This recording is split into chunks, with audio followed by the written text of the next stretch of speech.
প্রথমবারের মতো বাবা হলেন পপ তারকা জাস্টিন বিবার। হেইলি বিবারের কোল জুড়ে এলো ফুটফুটে পুত্র সন্তান। বিস্তারিত ডেস্ক রিপোর্টে। রয়টার্স জানিয়েছে, বাংলাদেশ সময় সকালে নিজের ইনস্টাগ্রামে সদ্যজাত সন্তানের পায়ের ছবি পোস্ট করে কানাডীয় তারকা লিখেছেন, ঘরে স্বাগত। বিবার জানিয়েছেন তার সন্তানের নাম জ্যাক ব্লুজ বিবার। এর আগে চলতি বছরের মে মাসে তারকা দম্পতি ঘোষণা করেন সংসারের নতুন অতিথি আসছে। শনিবার বাংলাদেশ সময় সকালে নিজের ইনস্টাগ্রামে সদ্যজাত সন্তানের পায়ের ছবি পোস্ট করে কানাডীয় তারকা লিখেছেন, ঘরে স্বাগত।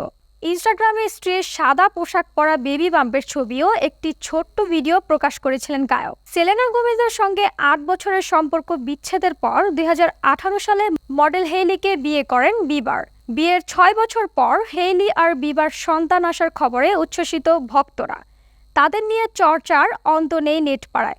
খুশির খবর পেয়ে তাদের অভিনন্দন জানাচ্ছেন ভক্ত অনুরাগীরা। এর আগে ২০২০ সালে নিজের অসুস্থতার কথা জানান বিবার। তার মুখের একটি অংশ পক্ষাঘাতগ্রস্ত হয়েছে, তখন বাতিল করতে হয় বহু কনসার্ট। কিন্তু এরপর ধীরে ধীরে স্বাভাবিক হতে শুরু করেন পপ তারকা। বেশ কয়েক বছর আগের সাক্ষাৎকারে হেইলি জানিয়েছিলেন, দুজনের দাম্পত্য জীবন কাটছে সিনেমার মতো। জাস্টিনের সঙ্গে তার বোঝাপড়া খুব ভালো, সেই কারণেই সুখে সংসার করছেন এই দম্পতি।